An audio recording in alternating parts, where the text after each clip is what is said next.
In this program, you've seen the evidence that tells us it is more likely than not that we are living in a simulated world, in a virtual universe.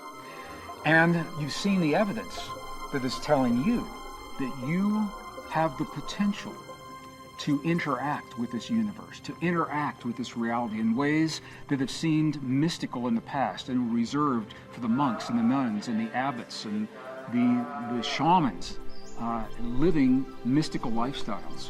But now we know we don't need to live on a monastery halfway around the world and leave everything familiar to us, our loved ones, our jobs, our families, to embrace these seemingly mystical powers. Because when we understand the relationships, we demystify the experience. In the contemporary language of science, we are now talking about mystical connections, and we are marrying those connections with the best science of the modern world to give us a new view, an evolutionary edge to understand what's happening in our world, and beyond that, how we may direct the events of our lives and the events of the world in a positive, powerful way. Heaven, I believe, is the ancient word for the world that we live in, that exists on the other side, outside of the simulation we find ourselves in right now. So the next question, what does that mean for death? Where do we go when we die?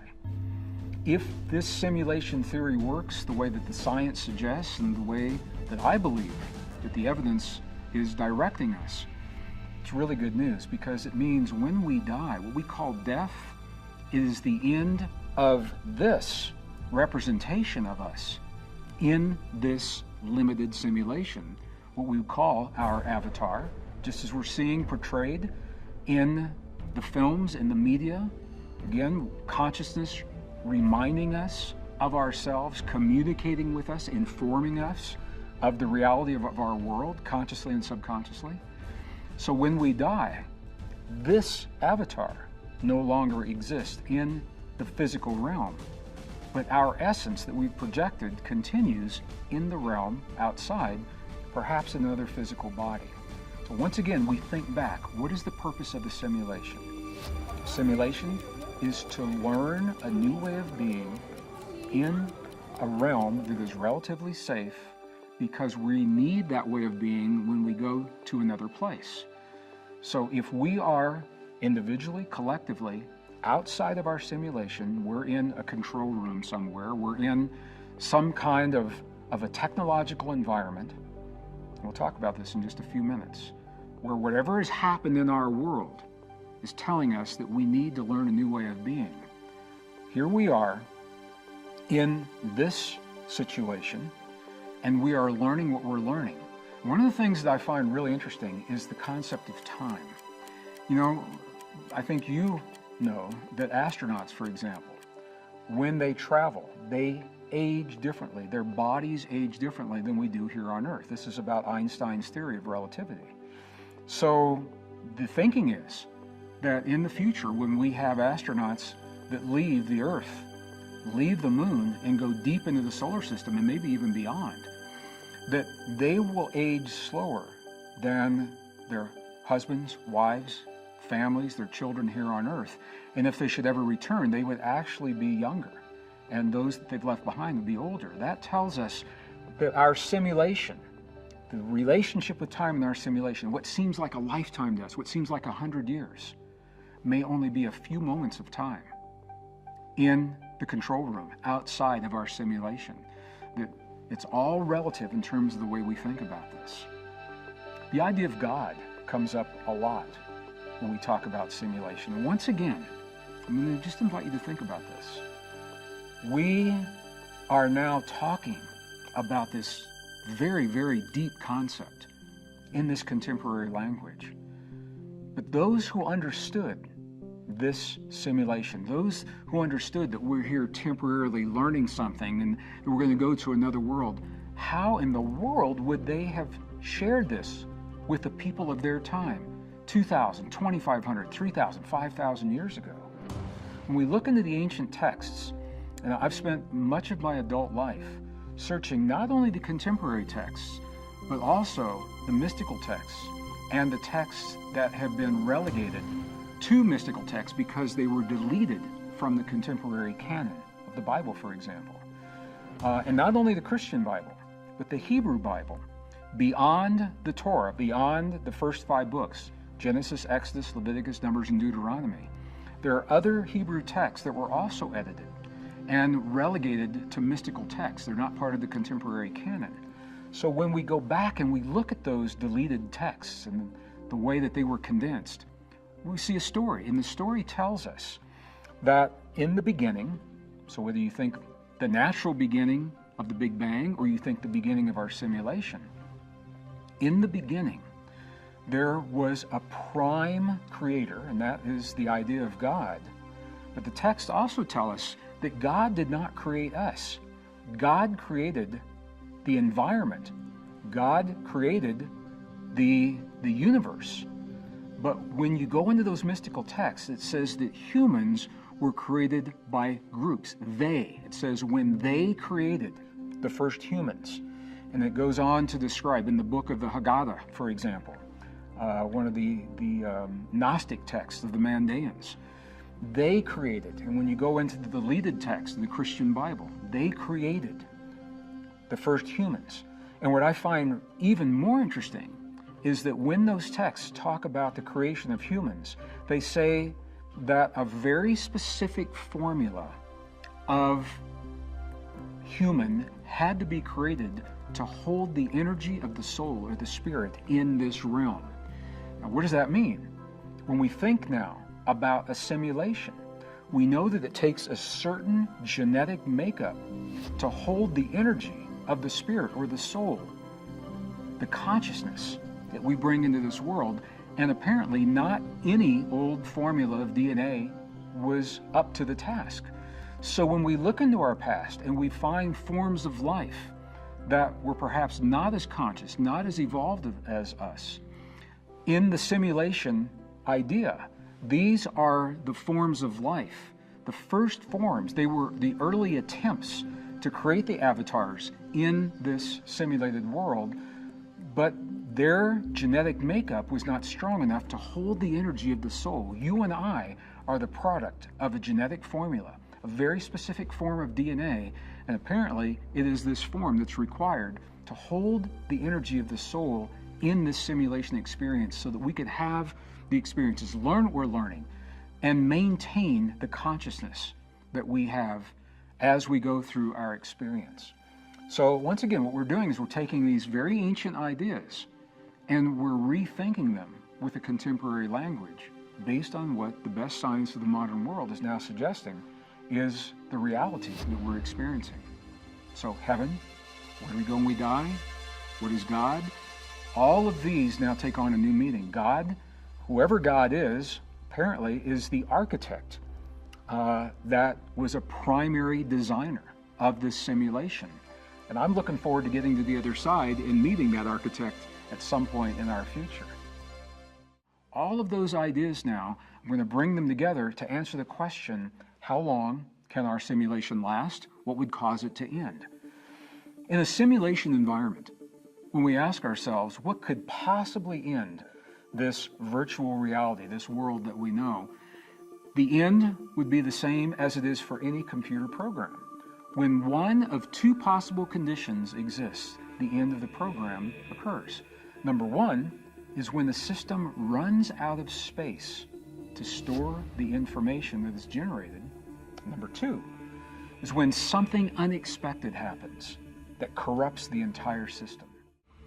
What John Wheeler said to us about living in a participatory universe suggests the following. It suggests that we will probably never find the smallest particle of matter, because every time we peer deeper and deeper into the fundamental nature of our reality, and this is what's important here, the act of us looking is an act of creation in our simulation, and it puts something there for us to see. Every time we look and consciousness puts something there for us to see, that something is energy, it is information, and we are constantly adding information to the system through the act of looking, searching to find the limits of our experience. So the deeper we look into the atom, the more information we're putting out there. The further we look into the cosmos, scientists are looking for the edge of the universe, and they thought they found it twice. Our act, the act of us looking with the expectation that we will see something, is an act of creation within our simulated universe. And the more we create, the more information we are generating. That information has to go somewhere. We are living in a finite environment of our simulation. Okay, and this is what the Koch snowflake was telling us. So the question is, how much can we explore? How much information can we create? How much energy can we generate until our environment is full and can hold no more? And when we reach that point, and I don't know if it's in the near future or in the distant future, but what the fractal code tells us is that at some point, remember the Koch snowflake, it said we can generate complexity, but when it comes to the actual space that the snowflake takes, it levels out. It doesn't go on forever.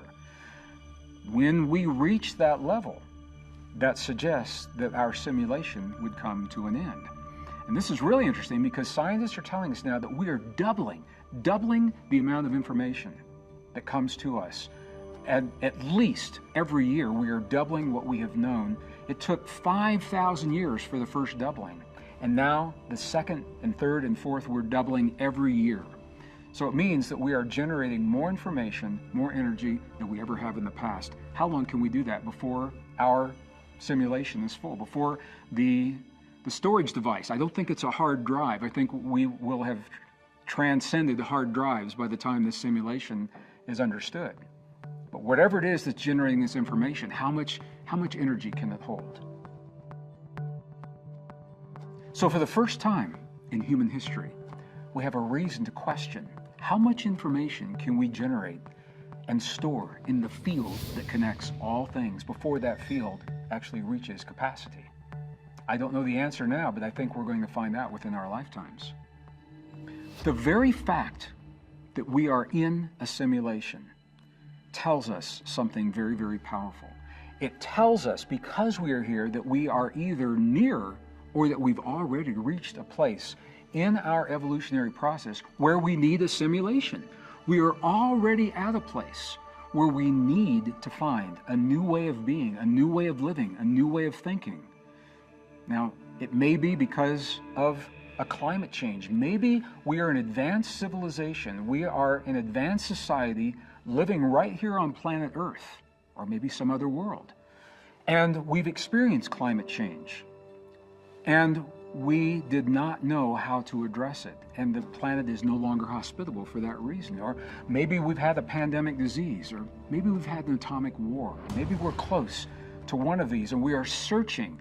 We are simulating environments, searching for ways so that we can avoid these great crises in our lives. The theme of life on Earth for the last 5,000 years has been primarily a theme of war and conflict. For over 5,000 years, humans have almost continuously been in conflict to one degree or another, in one form or another. And the consistency of that experience suggests that it must play a powerful role in our simulation and why we're here to begin with. Now, the archaeological record preserves that history, and it tells us of different kinds of global conflict. And for me, this is the value of looking at the past. Yeah, sure, it's interesting. You know, it's interesting to look at ancient civilizations. It's interesting to see what people have done in the past. For me as a scientist, the value of looking into the past is to recognize the patterns, the trends, and the cycles of those who have come before us, and to compare those to where we are today and ask ourselves, are we repeating those trends? Are we repeating the patterns? Are we repeating the cycles? And it would make sense if the answer is yes, now that we understand the fractal code.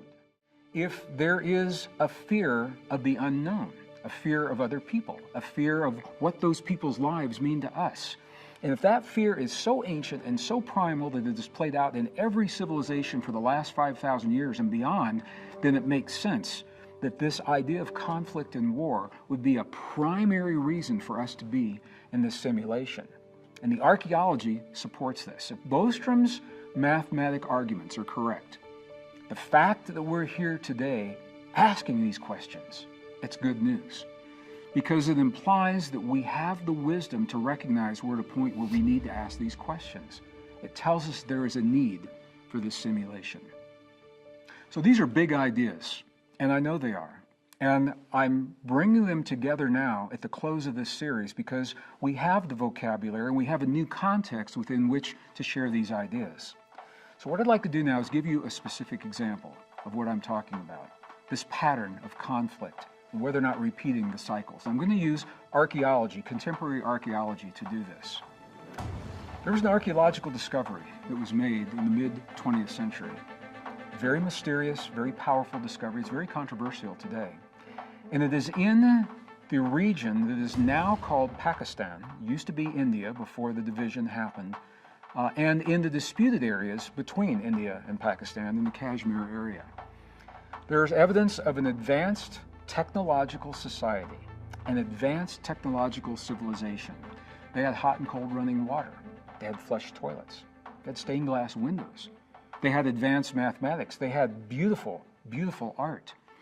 And this advanced civilization came to an abrupt end. And we know that because of what was left behind.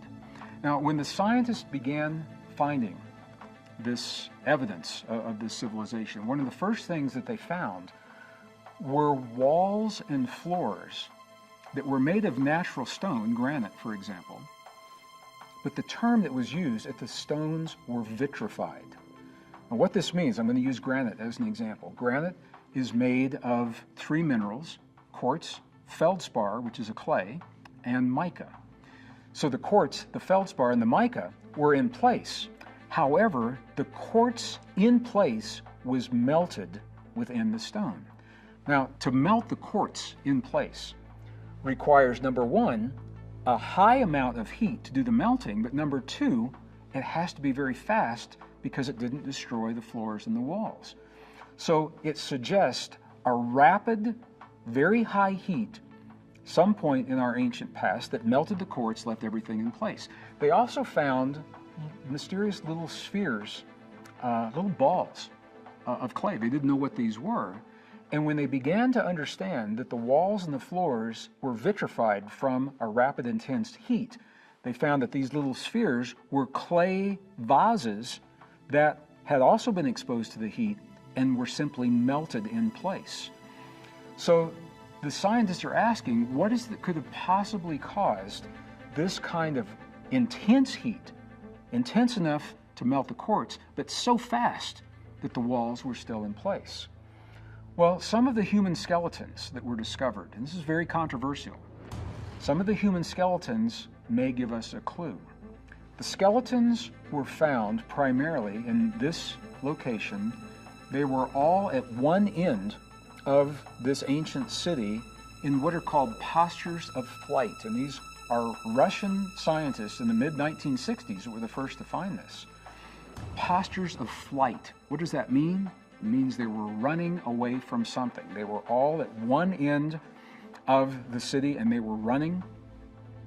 And the giveaway is that some of the skeletons were actually radioactive. They were more radioactive than you would expect from the normal background radiation that we have from the Earth and from cosmic rays.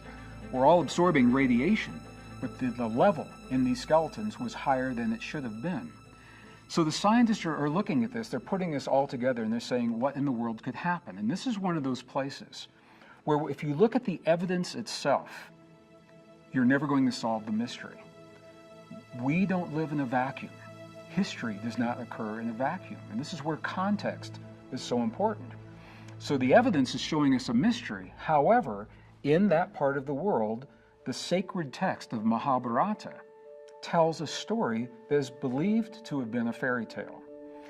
It is believed to have been a fairy tale because what it describes is something that is unfathomable up until the 20th century. What this text describes makes no sense until the technology of the mid-20th century. So what I'd like to do, I'd like to read a portion of an English translation to you from this text, and then let's take this translation, apply it to what has been found archaeologically, and see where that leaves us in terms of the cycles in our simulation. So here are the passages from the text. There were two armies that were in a great war at the end of a cycle. All right, the two armies were fighting, and one of the armies began to lose, and they resorted to a weapon that had never been used before. And this is the way the text describes the weapon. It says, a single projectile charged with all of the power of the universe, an incandescent column of smoke and flame, as bright as 1,000 suns, rose in all of its splendor. A perpendicular explosion with the billowing smoke clouds, the cloud of smoke rising after the first explosion, formed into expanding circles like the opening of a giant parasol. It was an unknown weapon, an iron thunderbolt, a gigantic messenger of death, which reduced to ashes the entire race of the Varishnis and the Andakas. The corpses were so burned as to be unrecognizable. The hair and the nails fell out. Pottery broke without apparent cause, and the birds turned white. After a few hours, all foodstuffs were infected, and to escape from this fire, the soldiers threw themselves into the streams to wash themselves and their equipment. So the description that you've just heard is from an ancient text. However, what it describes sounds very much like a contemporary description of the unthinkable, of a nuclear explosion happening sometime in our ancient past. Is it possible? Is it possible that these advanced civilizations that we now know are cyclic, that have risen and fallen in the past, that had electricity, that had hot and cold running water and flush toilets and stained glass windows and advanced mathematics of the cosmos and of nature itself, is it possible that they began a path that we are following now? If we're honest with ourselves, we know that the world is changing, and we also know that the old ways of thinking are failing when it comes to solving the big problems like climate change and war. We need a new way to think about our world and a new language to solve our problems. Simulation by design is an invitation. It invites us to think differently about ourselves, about yourself, and what you've been taught when it comes to our world and our past. The science gives us rock-solid reasons to think differently, but the events of today's world tell us that now is the time to do so. So as we begin to embrace the possibility that we are living in a simulated world, we also unlock the deepest mysteries of our existence. At the same time, we're discovering what it takes for us to become the best people we can be and to create the best possible world. I want to thank you for joining me throughout this very special presentation of Missing Links, and I hope you've enjoyed watching it as much as I enjoyed creating it. And while we have reached the end of this program, I want you to know that there's more, much more to come. So be sure to tune in to the all-new Missing Links for the discoveries that reveal the deepest truths of our origin, history, our destiny, and our fate. Until then, thank you for watching.